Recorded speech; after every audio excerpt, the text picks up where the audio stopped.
We begin this evening with news that another land dispute is causing disquiet among residents, this time in St. Andrew. Now, the residents of Bull Bay in the parish who have worked and lived on the lands of the popular Bob Marley beach for generations are crying foul as they say they're now being told to leave the area. Residents and local business operators at the popular Bob Marley beach in Bull Bay, St. Andrew say their relatives have been occupying the property for generations. We've been living here for more than 60 years now, because my grandmother was one of the ancient Rasta them who did wrong it. And the first, now being the priest, he made the on here. So here so that's significant here towards the Rasta community. But after 50 years of living on, investing in, and maintaining the property, that legacy could end. They say they were given verbal warnings to leave, as there are plans to construct an exclusive hotel. This for me build this. I don't have time. So this organization build this, you know. So this is not part of Chin property. You not understand? So there are a lot of things that we don't understand what we not get right. We have here Rastafari families who have been living here from them time till now, 4 or more generations, who have recently been told that there's a new landowner in town who wants to evict them, who just bought this land 3 years ago, and is claiming that these people, these families and the Rastafari community have no rights here whatsoever. In a statement, attorney at law Dr. Marcus Goff of the Jamaica Beach Birthright Environment Movement harshly criticized the situation as taking public access from yet another beach.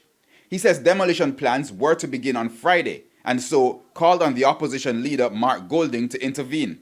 Dr. Goff believes the move is a violation of the residents' rights. They have maintained this beach, Rastafari community named this beach Bob Marley Beach, and so the whole brand of what you see down here has been built up by the people of the soil from here. And so anyone who's going to come here must then come here and join and support and strengthen these people here. They cannot be coming here to dispossess them after they've been here from ever since. This issue of land ownership and tenure is a big issue in the country at this time. It has been for a very long time, but it seems to be coming to a head with various incidents that the public have been seeing over the last couple of weeks. But what of the persons who have a title for the property?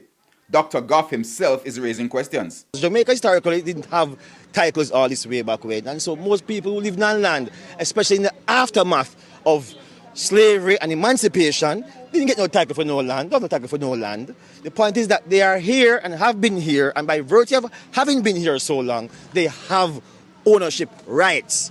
We need to stop having people think that only by land title you have land right. That is totally wrong. It's understood that the beach was given the name by the occupants decades ago as Bob Marley, Peter Tosh, Bunny Wailer and other reggae legends frequented the beach. Mr. Golding says he'll be talking with Member of Parliament James Robertson about the issue.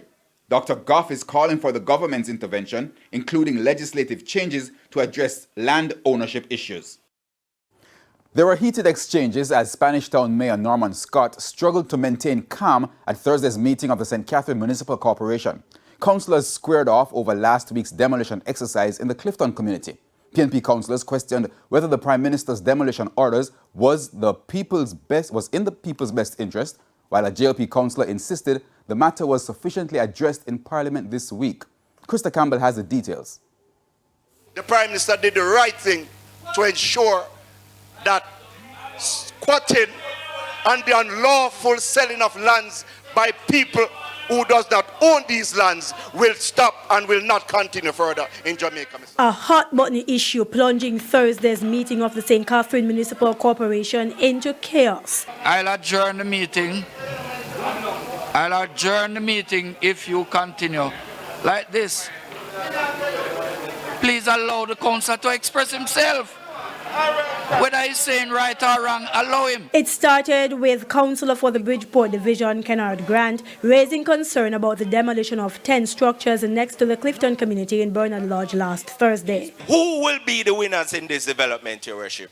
In Parliament this week, Prime Minister Andrew Holness explained that the construction was being done on lands reserved for agriculture. Residents were sufficiently issued notices to stop and called to a meeting in March this year. But Councillor Grant questioned whether that was enough. It is definitely unfair if we are to assume the allegations of the Prime Minister to be true, that these persons paid gangsters for these lands. And then the Prime Minister demolished the structure. It seemed to me that these individuals are victims twice. Now, the Prime Minister later ordered a pause on the demolition to allow the Sugar Corporation of Jamaica, SCJ, time to resolve the land ownership issues with residents. But for Councillor Grant, if it was me, Your Worship, understanding what crown lands are, and if I am to remedy the situation, the first thing I would consider is how to reinstate the victim to their original position, which simply will be to legitimize this illegal settlement.